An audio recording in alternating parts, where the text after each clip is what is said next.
Orangutans don't have babies that often. Their interbirth interval is 8 to 9 years, so you just don't have orangutan babies very often. An extremely rare birth for the Oregon Zoo, and a birth of extreme significance for a species that is critically endangered.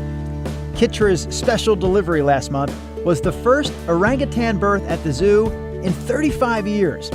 But it only took a few days for this great ape to prove she has what it takes to be a great mom. So what we needed to see in the first 72 hours was the one, that she was being attentive to the infant, so she was holding it really closely, keeping it nice and warm, not putting it down and walking away.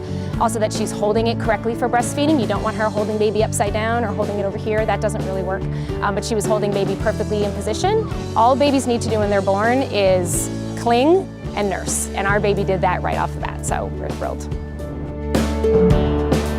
Of course, the zoo also has some moms with years of experience under their belts, like Kaya the lion. Back in 2014, Kaya gave birth to 3 cubs, 1 male and 2 females.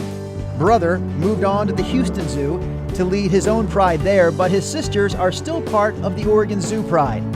Their 8th birthday is coming up in September, but regardless of how old they get, they'll always be Kaya's cubs. And one more shout out here to another zoo mother, Tilly the river otter. She's always been a very intense mother, dragging the pups around, being kind of rough with them, but she's proven herself. She is a very strict mom, but she knows what she's doing. Tilly has raised a handful of her own pups since she first arrived here in 2009, and over the last 3 years, she's been the adopted mom to Flora and Hobson, who came to the zoo as 3-month-old orphan pups looking for some motherly guidance. I think of it as when you get a new dog and your existing dog teaches the new dog how to behave in ways that you couldn't. You know, tells them you're being too rough, you're in my face, you need to back off and be more submissive. She's done a great job adopting animals that weren't her own and being a mother to them.